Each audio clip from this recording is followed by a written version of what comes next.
Ngayon ang ating i-recap ay isang action comedy movie na pinamagatang The Fall Guy. Ngunit bago ang lahat, please subscribe and click the notification bell upang ma-notify kayo sa aking mga paparating na uploads. Nagsimula ang pelikula kay Colt Seavers, isang stuntman, na tinatalakay ang kahalagahan ng mga individual sa kanyang industriya sa buong kasaysayan ng entertainment. Sa kabila ng pagtitiis sa hirap sa kanyang linya ng trabaho, itinuturing ni Colt na sulit ito dahil sa kanyang pagmamahal kay Jody Moreno. Si Jody ay isang camera operator na naghahangad na lumipat sa pagiging direktor. Kasama sa kasalukuyang proyekto ni Colt ang pagganap ng mga stunt sa isang kilalang aktor na si Tom Ryder. Habang naghahanda para sa isang mapaghamong stunt na kinasasangkutan ng isang makabuluhang pagkahulog, isang hindi inaasahang sakuna ang humantong kay Colt na nagtamo ng matinding pinsala sa kanyang likod. Bilang resulta, nagpasya siyang lumayo sa industriya, at inilalayo ang kanyang sarili sa kanyang karera at sa kanyang relasyon kay Jody. Pagkalipas ng 18 buwan, nagtatrabaho si Colt bilang valet driver at hindi nakipag-ugnayan kay Jody kasunod ng aksidente. Isang araw, nakatagpo niya ang isang dating kasamahan na tumutukoy sa kanya bilang The Fall Guy. Tumugon si Colt dito, sa pamamagitan ng agresibong pagbawi sa kanyang sasakyan, at pagsasagawa ng walang ingat na mga maniobra sa kanyang harapan. Kasunod nito, tinawagan si Colt ni Gail Meyer, isang producer na malapit na nauugnay kay Ryder. Nag-alok si Gail sa kanya ng pagkakataong magsilbi bilang stunt double ni Ryder, sa isang paparating na sci-fi film na pinamagatang Metal Storm. Sa una ay nag-alangan, tinanggihan ni Colt ang alok, hanggang sa inihayag ni Gail na si Jody ang namamahala sa proyekto. Pagdating sa set, muling nakipag-ugnayan si Colt sa kanyang kaibigan na si Dan Tucker, ang stunt coordinator. Ipinaalam sa kanya ni Dan na ang kanyang unang makabuluhang stunt post-injury ay kinabibilangan ng pagsasagawa ng cannon roll. Labis na ikinatakot ito ni Colt, habang nag-aalala siyang mapabilib si Jody sa kanyang pagganap. Sa panahon ng cannon roll stunt, tumawid ang kotse ni Colt sa tabing dagat. Sumenyas siya ng thumbs up na okay lang siya, isang karaniwang kilos sa mga stuntmen. Nang matuklasan ni Jody si Colt bilang stuntman, tila hindi siya nasisiyahan. Matapos ang matagal na pagkawala nito, sumasalungat sa naunang pahayag ni Gail na partikular na hiniling ni Jody si Colt. Sa sumunod na stunt, si Colt ay sinunog at itinulak sa isang pader. Kasunod nito, sinubukan ni Colt at Jody na suriin ang eksena.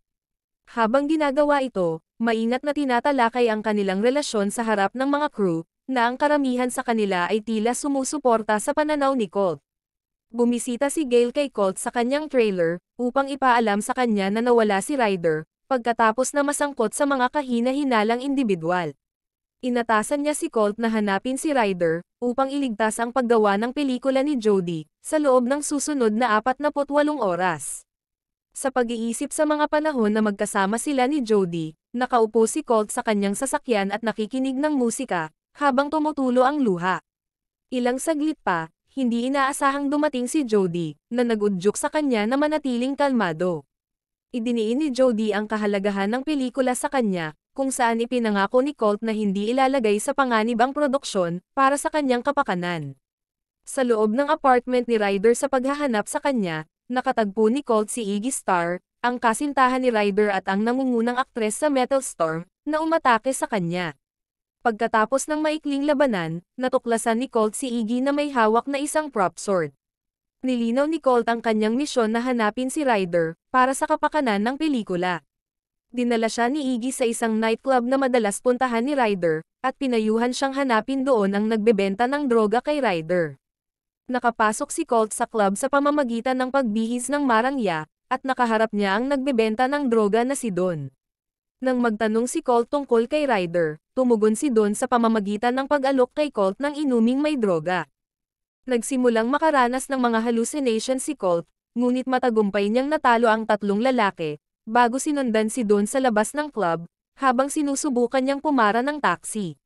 Tumalon si Colt sa harap ng taxi, pinigilan si Don na makatakas. Ibinunyag ni Don na binayaran siya upang bigyan ng droga si Colt, at dinala siya sa isang hotel. Doon ay nakita niya ang isang individual na nagngangalang Kevin, at humiling ng fruit platter. Sa panahong ito, naranasan din ni Colt ang isang hallucinations ng isang unicorn. Sa hotel, nag-cruise ang landas ni Colt at Jody, at nagpahayag si Jody ng kanyang pagkadismaya tungkol sa studio, na nakasagabal sa romantic storyline ng kanyang pelikula. Kasunod nito, nakilala ni Colt ang concierge na si Kevin, na nagbigay sa kanya ng fruit platter, na siyang nagsilbing susi sa silid ng hotel ni Ryder.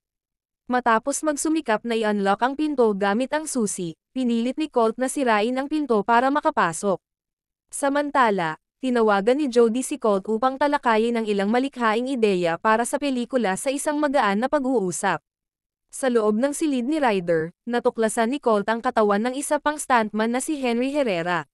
Nakipag-ugnayan si Colt kay Gale para sa payo, na nagbabala sa kanya laban sa pakikipag-ugnayan sa mga awtoridad.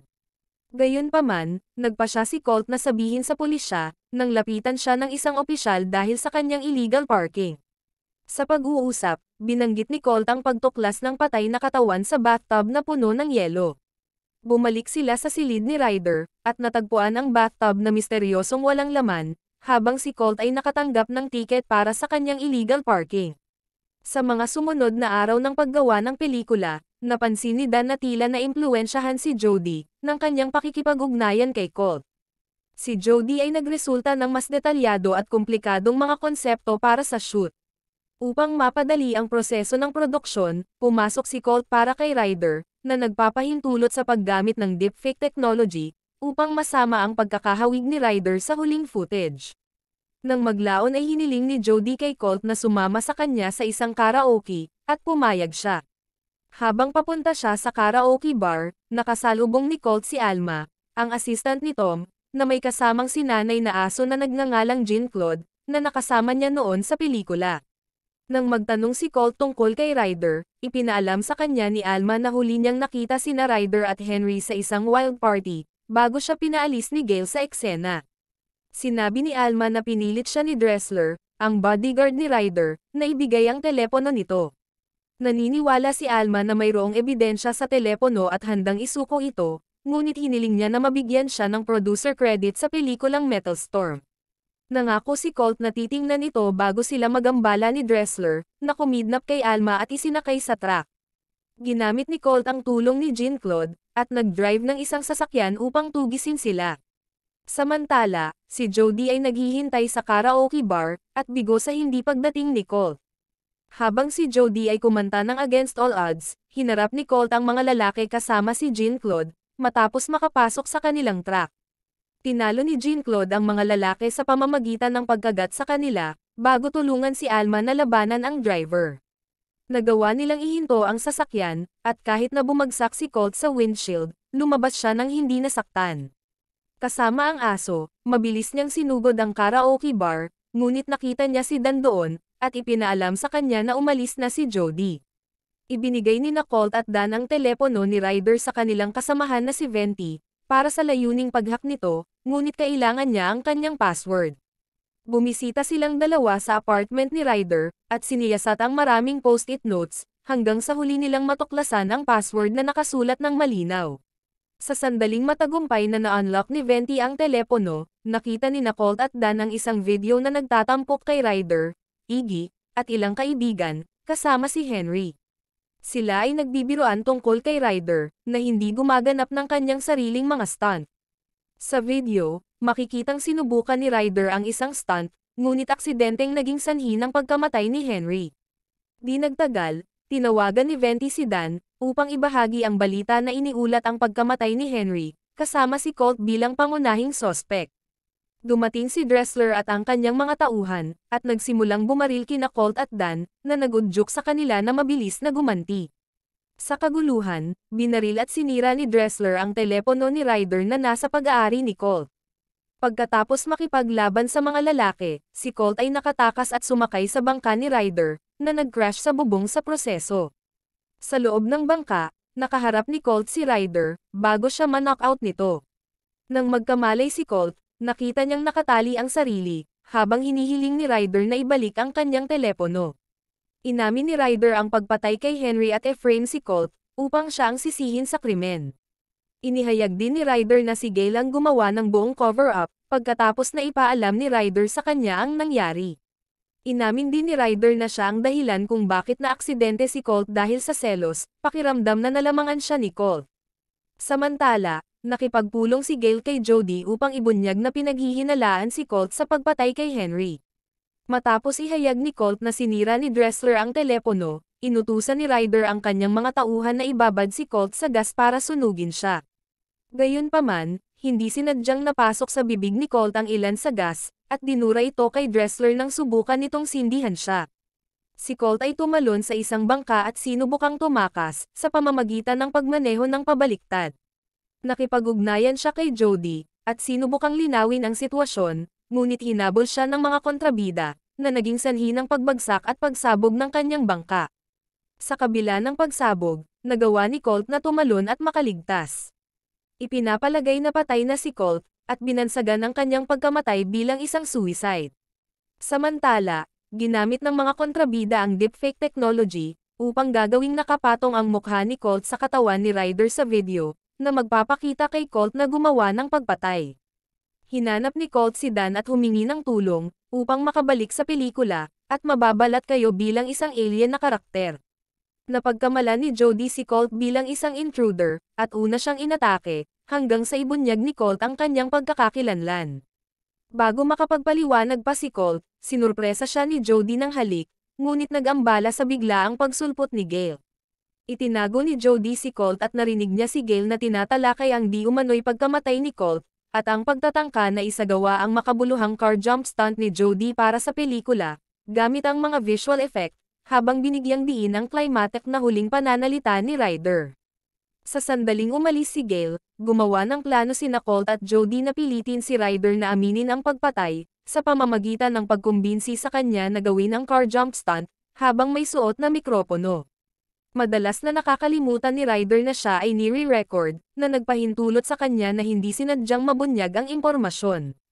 Naghahanda na ang mga crew para sa napakahalagang eksena, at nagpatuloy sa pag-record sa monologue ni Ryder.